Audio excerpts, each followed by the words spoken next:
Hello, welcome back to my YouTube channel. This is your boy, Dr. Rogers, a multiple scholarship winner, also a research professor in Korea. So, in this video, I'm going to be sharing or showing you how to fill Form 4 right up to the last form for the Global Korean Scholarship application against the session of 2023. So, if you're planning to apply or you're applying for the scholarship, this video is mainly for you. So, I'm going to be sharing a few tips here and there how to, apply for the Global Korean Scholarship using, this form. So, research proposal for the research proposal is mostly for people who are applying for the research program only. So, if you're applying for master's and PhD, this part is not for you. Those who are applying for the research program only, especially people applying for postdoctorate positions or research and development, this can also be for you. Like I always say, the first most important point is that you have to, um, you know, you've got to read the instructions carefully.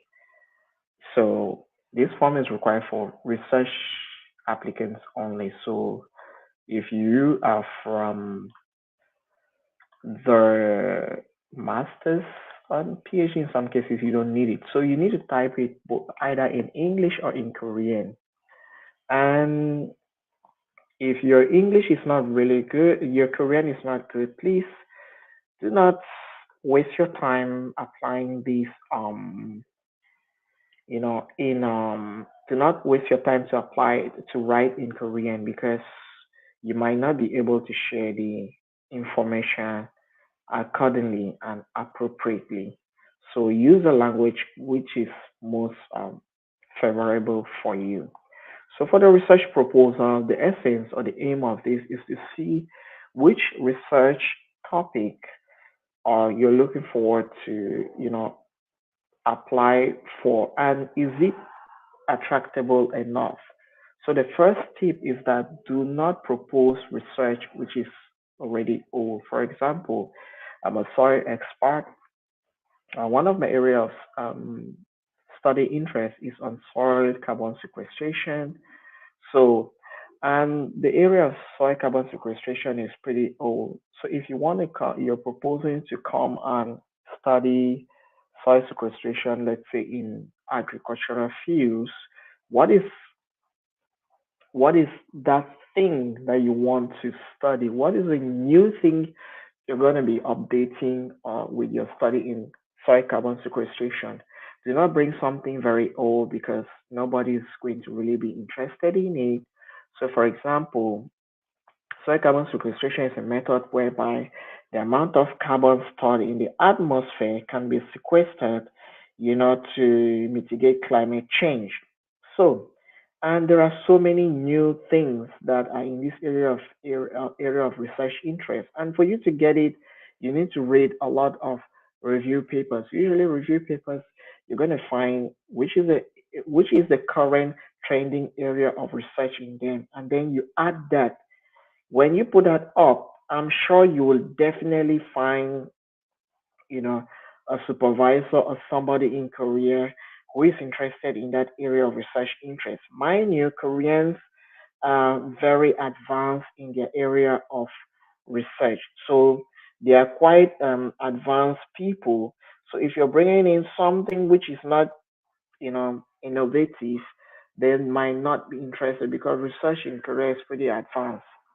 So I advise you to go read review papers and also check out on the research where research that Korean professors are interested in.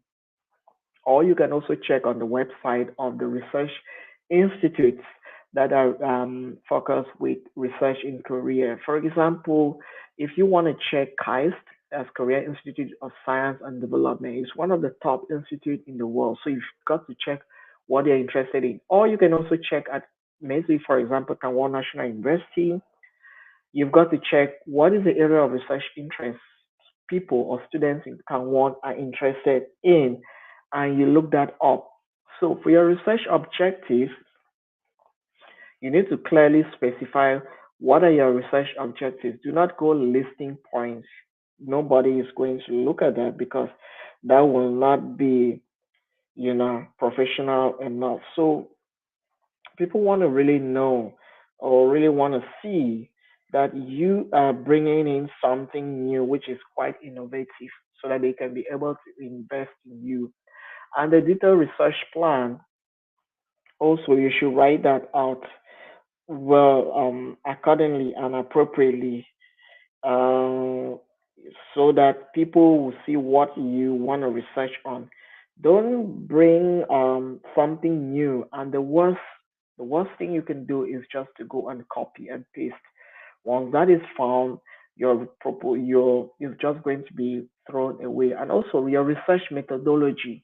What research method are you going to use? What is the method you're going to use, for example, in collecting your soil samples, or if your research is in studying, let's say, in population studies, what is the research method you're going to be using?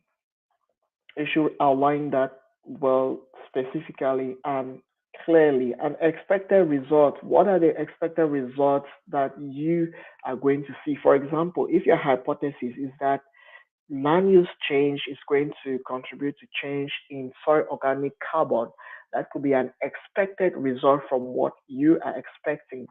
So it's good you outline that out appropriately. That's just an example. There are so many areas of research interest that you might want to write on. And also the research time frame.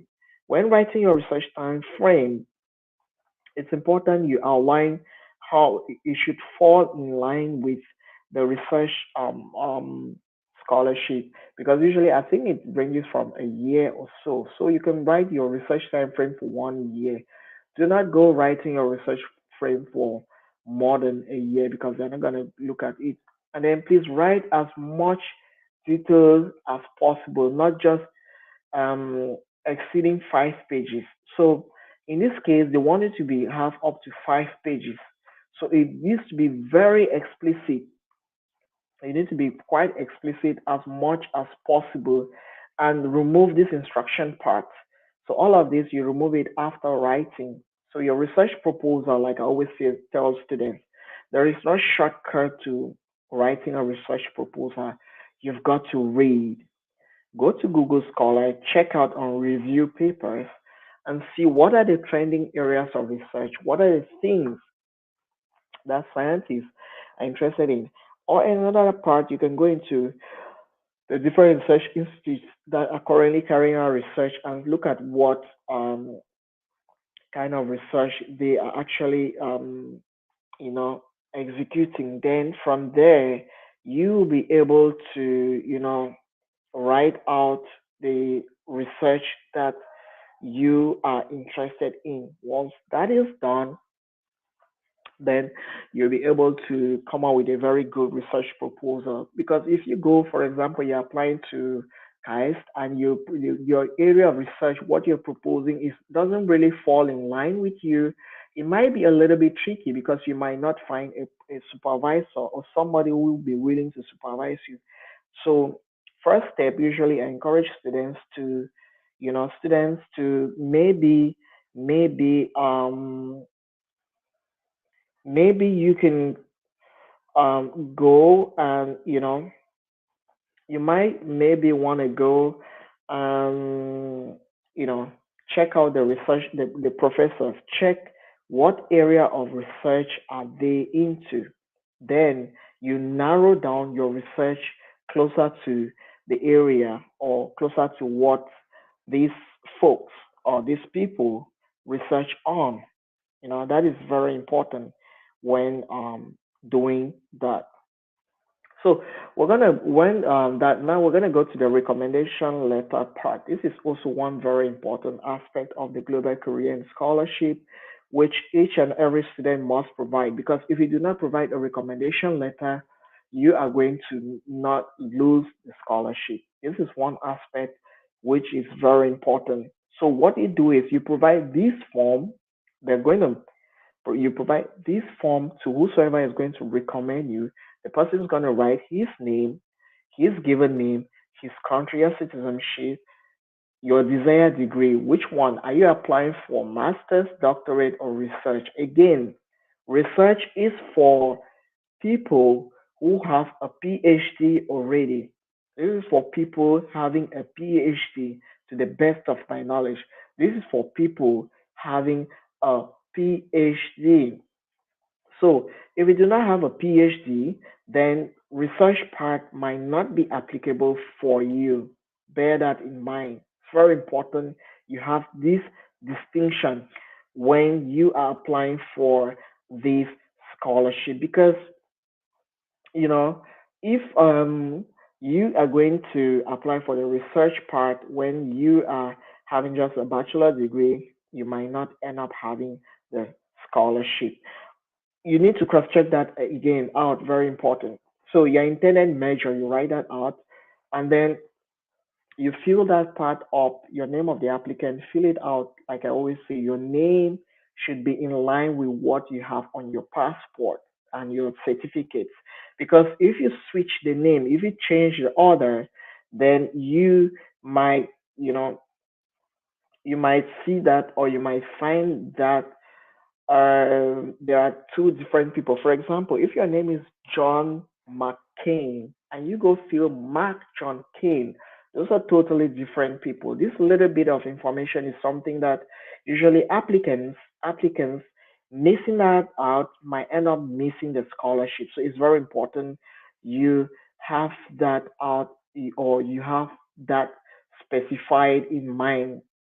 When you're applying for the Global Career and Scholarship, because like I said before, usually there are people who have lost this scholarship just because of a swap of name, because it shows there are totally different people when you're applying for this scholarship. So have that in mind, and you know you get to write your name, check your name on your passport, your name on your certificates, and the names you fill here do do match.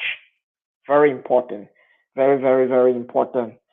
Um, yeah, there is a question popping in. My question is that there is a very first and second round, especially university track, and they mentioned documents to be sent for both. Yes, Kami Sezu Zubari, I'm going to answer your question. Yes. So there is the university track, and then there is also the embassy track. My first question is first and second round, special university track. Yeah. The university track has the first round and the second round. For the university track, when the students are being selected, um, during the first round, everybody submits documents, okay? Your respective university. The first round, you select your document, the university selects. So if you don't make it on the first round, then the second round, you're automatically eliminated from the second round. That is to tell you how competitive these scholarships are. Because if you don't make it on the first round, then you might not make it to the third round. The first round is selected by the university. For example, if you are applying to study, let's say, geology at Kanwan National University, and Kanwan National University does not select you to recommend you to need, then you've lost it. So it is very tricky, and I'm going to make more videos to show you how you're going to select which university is best suitable for you. That's a very good question. Also, the embassy track too, they also have first round, second round, third round. The first round, the embassy selects. When the embassy selects you, they give you the opportunity to select three universities. Then from these three universities, the three universities now will select you. If you don't make it, you lose it. So the first round, the second round, first round, everybody applies. Second round is only for students who are successful. Yeah, only the successful candidates can send the documents. No, the university sends your documents to the second round. You do not send it. So your documents, all you've got to do is send it for the first round for university track. You send it by yourself to the first round. So when you send, the university selects, they are the ones to send your documents. Same with the embassy too. So selection of university is a very tricky part too, which usually requires somebody with skill. And I'm really, not that I'm saying it to brag, but I'm really good at doing that. I usually recommend students which university is best suitable for you to select. So if you want to, if you're interested in that, please do make sure you stick to the channel as well. Yeah. So to be completed by the referee. So your referee, okay, going down. Your referee now. Okay. So your university, your frank and candidate evaluation. So the candidate, your university is supposed to, you can either attach a template, or the candidate, or they can follow these ones where the referee has to mention about your weaknesses, your strengths, your capability, and all of that, your future potential, your integrity, responsibility, independence, creativity, adaptability, communication skills, and all of that. Please comment on the applicant's performance, record, potential, his qualities. So the recommender's name, it has to be, you're welcome, Kamis Zebu. You're welcome. So the recommender's name, the person recommending you, it could be, this is one question I'm answering from one person reach out to me. It could be, first, most important should be somebody from the school where you graduated. Okay. So if you graduated, you're working, the best option will be first to reach out to your former professors. That's why it's very important to keep very good relationship with the professors in your university, because these people are going to provide you with recommendation letters when you're applying for either for a scholarship, or you're applying for a job, okay? Or you're applying for a job. So if you go around and mess up your relationship with them during this time, you might not have them to recommend you. And the Global Korean Scholarship, just like many other scholarships, they know at this point, if you don't provide a recommendation letter from these people, your points are going to drop. Or if you're already working, your boss could, provide you a recommendation letter, but it's going to be weak. The recommendation letter's power is going to, how do I put it? Recommendation letters strength is going to be pretty weak. So I strongly encourage each and every one of you to reach out to your university professor first before you reach out to somebody you're working with.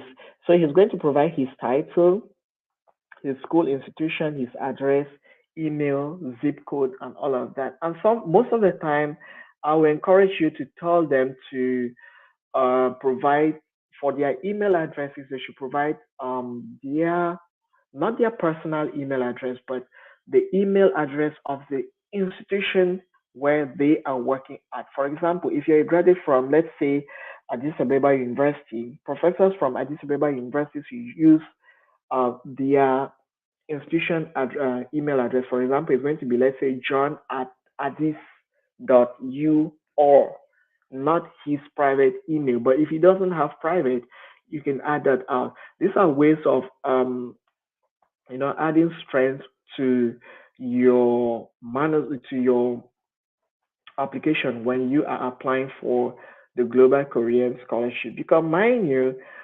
scholarships, all these items all carry a point. They have a single point when during the evaluation process. Okay, they have a single point during the evaluation process. So that's why you find somebody a first class degree, first class candidate. You say, "Oh, I had a first class, but I didn't get the scholarship." Yes, you didn't get the scholarship because your recommendation letter, you had no point. Your motivation, you didn't explain well why you should be selected and other things. So you keep losing points. One thing for sure is your GPA is going to earn you 50 marks score out of it. And the other points or the other things are going to serve as an aspect too. So for the recommenders of embassy track, you need to print 3 additional copies. This is where the question comes in. You print one and you photocopy 3 respectively. So this is a question that comes up most of the time, because the reason is those applying for the embassy track, you're going to be, you're going to be applying for 3 universities separately. So they're going to print out all the copies are going to go to, you know, um, going to be sent to the different universities. So you need to print the 3 recommendation letters from one person, and and you add it there.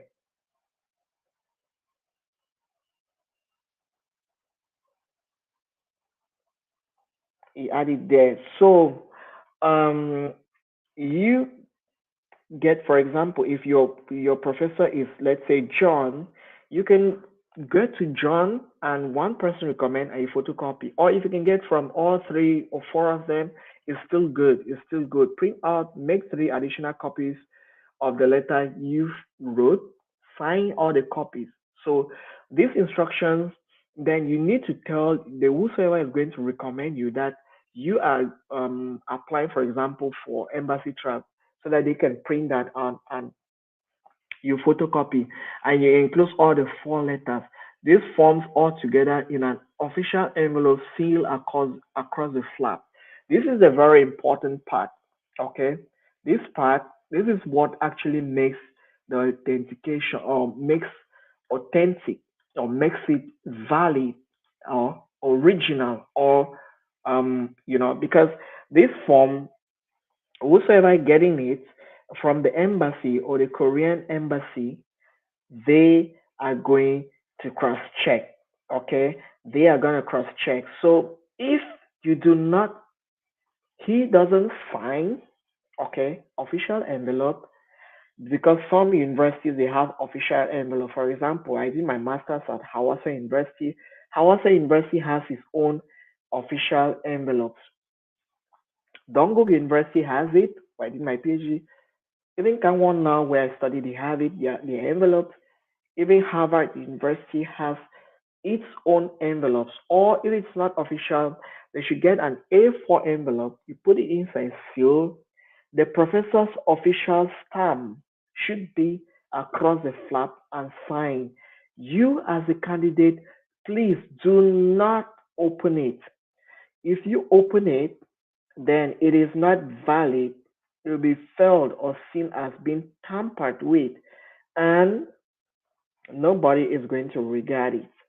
So, and if they don't regard it, then officially it is of no use to you again. So, very important, very, very, very important when you're applying for the Global Korean Scholarship. Instructions, like I always say, are usually very important. Instructions are very important.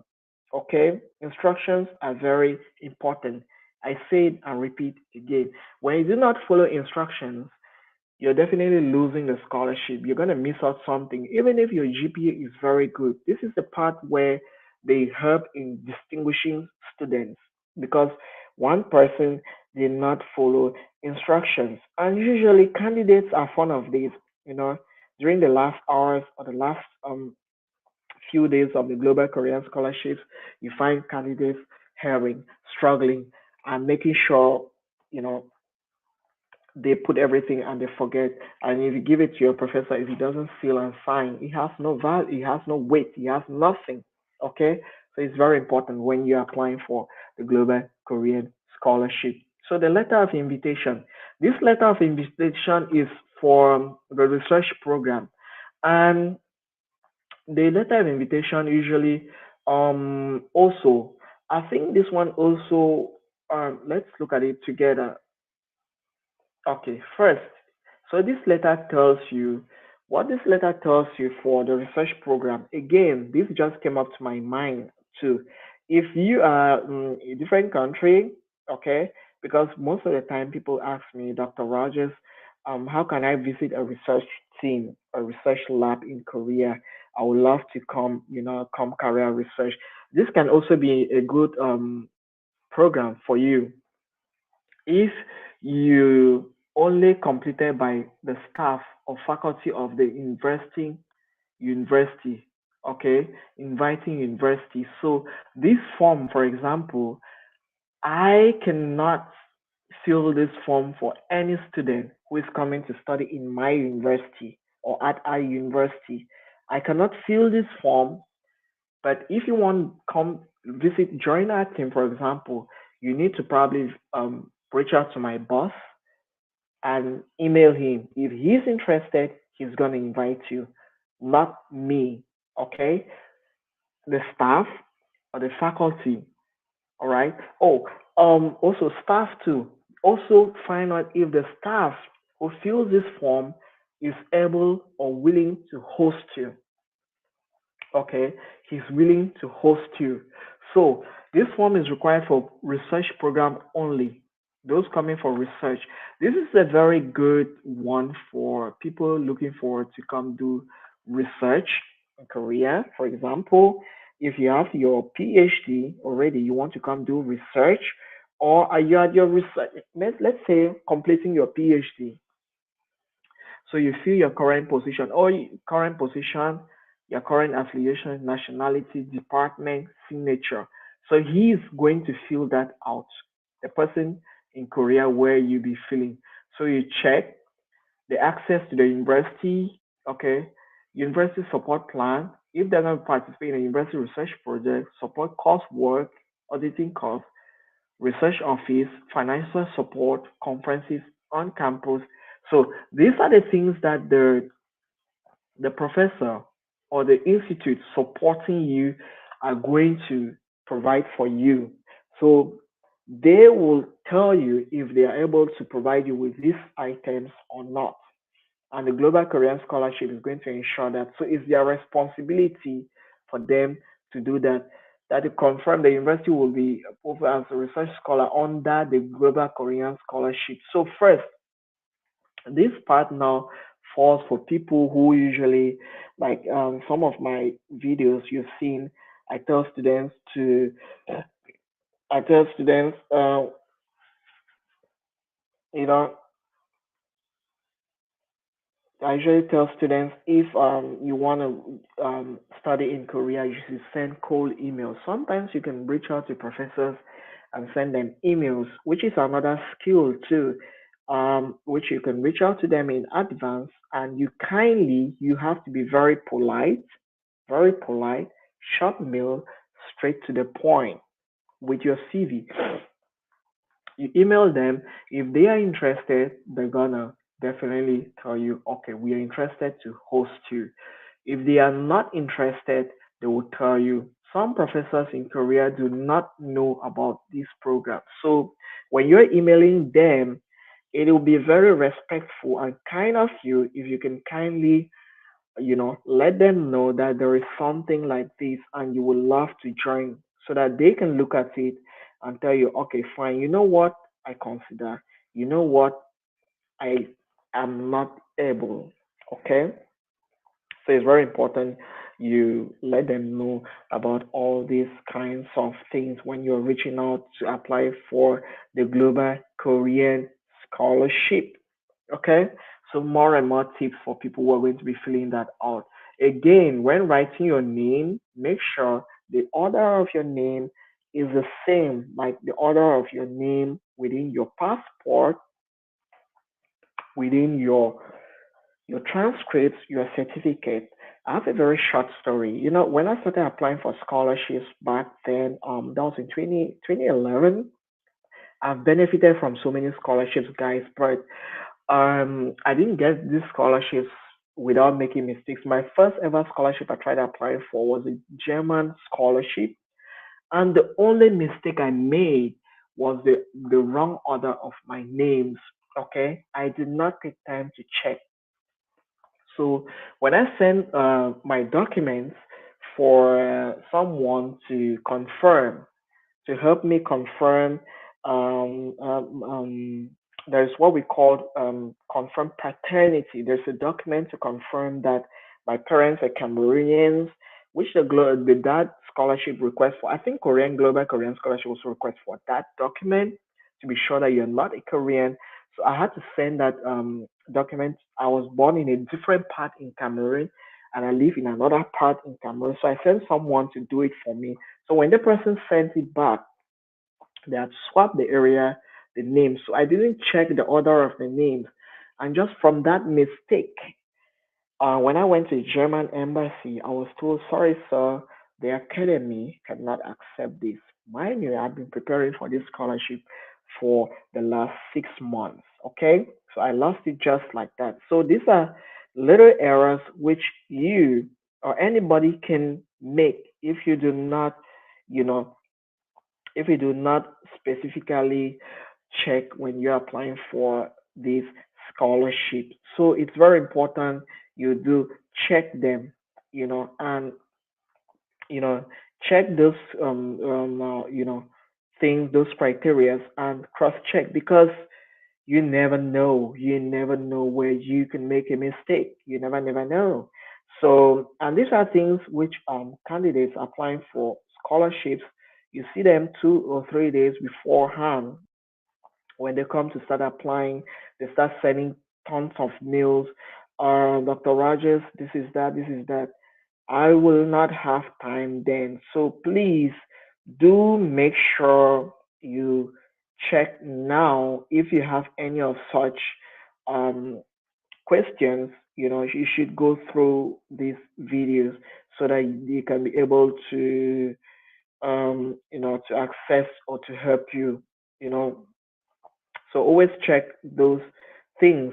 Always check them. They will help you. They will help you a lot. They're gonna help you a lot.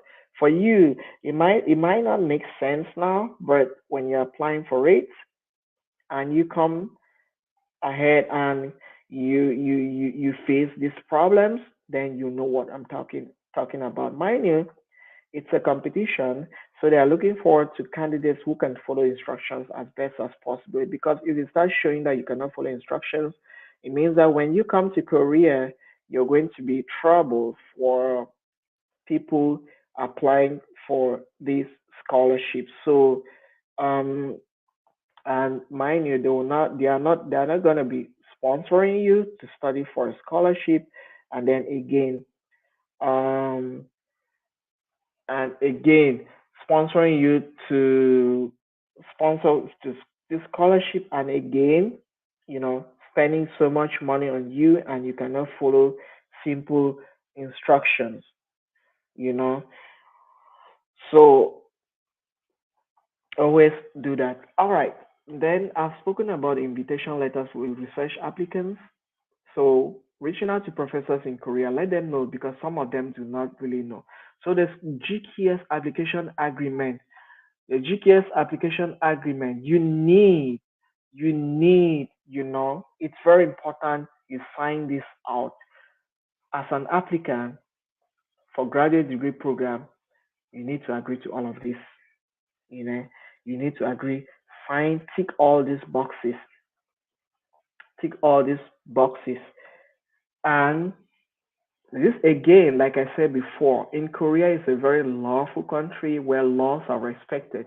If you do not tick on these boxes, they will think or they will respectfully think you did not agree, you know, because the agreement is applicants, for example, this is 2022, 2023, come on, agree to abide to the following instructions. So if you don't agree to abide to any of the instructions, like information provided are true and are accurate. So if you don't agree that the information, tick the box that the information that you've provided are true and accurate, they'll think that you do not accept to this information. So they'll think that the information provided above are false. And if the information is false, then you're not eligible. So you have to click, and then you abide to all Korean laws and ordinance. Number three is very important. You're going to abide to all Korean laws because students who come to this Korea to the Global Korean Scholarship, you do not engage in any political riots, any political um, strikes, anything political. You don't. Once you do, you're kicked out. So you have to take that. It's very important. Like for example, when I was in Seoul, studying in Seoul, every weekend there's a square which we usually make fun, like laugh. It's called the the striking square. So if you go there and they give you a signboard to join, no, no, no. If the police catches you, in trouble. So don't. All right. And then you will maintain financial integrity at a personal level. So you have to maintain that you accept NIST decision concerning the program. You're going to accept the decisions and need. Need is a Korean organ, a government responsible for that, for this program. And then you're going to, that failure to upload any of the following statements will lead to termination. You have to sign that if you accept, you authorize NIL to verify your information and all of that. Give permission to the Ministry of Foreign Affairs, the Ministry of Justice, and officials to use contact information provided in Adler for visa insurance communication. So all of these bullets here, some students usually do not read. And when they come to Korea, they might start facing some problems, you know, they start facing some problems, and then sometimes they start getting into trouble, or they start, facing things, and they cannot really explain why the things they are going through they are facing, just because they did not follow instructions. Instructions following, very important, very very important, because instructions in Korea, like they usually say, there is no excuse for somebody who doesn't know the law. So, and students, some part they reach here, they just tick and they don't even care to look at it. So, agreement form, you agree that your personal information, you know, is going to be accepted, and within retention period of 5 years. So, the information you provide will be kept in the system for 5 years. That's why sometimes when you mess up in a scholarship, you might be banned or kicked out for a period of 5 years, because the system is going to hold back your information. They're going to collect your information. All of this information are filled in the system. So, and then a 1 year hard copy and 20 years of soft copy, 20 years of soft copy. So they're going to keep a hard copy for 1 year and your 20 copy for 20 years. So your medical information to sensitive information and medical information need is going to keep that information. So I my own self, um, I my own self, the information I provided here is, the information provided here has been kept for a period of, it's still there. If you go to the need system, they're going to still find my information which I provided. So in any time, if they need to access that information, they are going to have it because I've already agreed to that. So you don't need to be scared. Then form number 8, which is your personal medical assessment. So this personal medical assessment, sometimes you need to be very careful when you're filling this part too. Make sure whatever you write here is very true, because if you come to Korea, and because when students come to Korea, you are re-medically evaluated. So they run a whole medical examination on you to cross-check to be sure that whatever you mentioned there before is very true, legit, and accurate. You didn't lie. For example, if you say you don't have any allergy and you come to Korea, because you'll be coming to to a totally new culture, and they find that you have allergies, you might end up being in trouble. So make sure you do mention any allergies that you have, and it should be very true and accurate. Don't lie. Medical stuff you cannot lie about it, because when cross-checked, when cross-checked, you know, and then they see that you are lying, uh, you know, they're gonna kick you out from the program. So also, for example, if you have any infections that pose a public, if, for example, if you have tuberculosis, you need to also notify that, because incorrect tuberculosis tests are often run on students. Like, they run it constantly to be sure that everybody's safe and sound. Like, for example, when I was doing my study, I used to stay in the dorm. So tuberculosis tests are usually often requested each 6 months or 1 year or so for students. Is for the safety. It is for your own safety and the students' safety. So usually it's important you consider that and don't lie about it, because if you lie and you come here and they find out you're lying, bro or sister, you're going to be sent back to your country, and you see that you wasted all the time. So, and that is not really, it's not going to be really good. It will not really be a good, um, and not be a good thing for you and also for your country. So, if you have hypertension, if you have diabetes, if you have hepatitis, they're going to check all of that. Please mention, okay, let them decide to say, okay, fine, even though you have allergies, we're going to admit you or not. Do not visual hearing and impairment. For example, I use lenses, so I didn't mention that I use lenses when I was doing my physical disability and all of that. Special diet. And if you're pregnant, please do mention that you're pregnant, okay? Then, so that the program, they will know before you come. You sign your full name, signature, and all of that. So all of this information is very important when you are applying for the Global Korean Scholarship, because they are going to verify that all at all time. Okay, all of this is usually verifiable. It's usually verifiable when you're applying for the Global Korean Scholarship. So if you have any question, please let me know as soon as possible, because um, students reach out to me a lot, usually when they're applying. Some would, I don't know how they find my email, they just find and reach out. So usually they reach out to that. Yeah. So I already answered Kami's question was asking about the first and second round, which I did answer.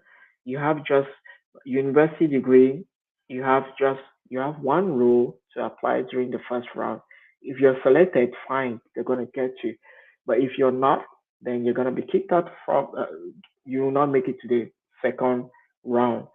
So, um, that is that. So I've made a video for how to fill the application form from the beginning right to the end. So anyone sending me a message privately, please make sure you do watch these videos, because sometimes students want you to do everything for them. So in case of any questions, I'm just going to refer you to these I'm just going to refer you to these videos anytime you are applying. So I always just refer you to these videos. So it's very important all of you guys do consider that or have that in mind. So this has been nobody else but Dr. Winecore Mentorship. I'm a former Global Career Scholarship alumni. I applied for this scholarship before I got it, and I studied in Korea. So currently, I'm a research professor in Korea, finished, and I'm working in Korea. It's a beautiful country. It's a country where you're going to learn a lot. The people are very friendly, very kind. So I look forward to anybody applying to come study in Korea anytime. So Yeah, I'm gonna end this video right now and see you guys again in my next video. Bye.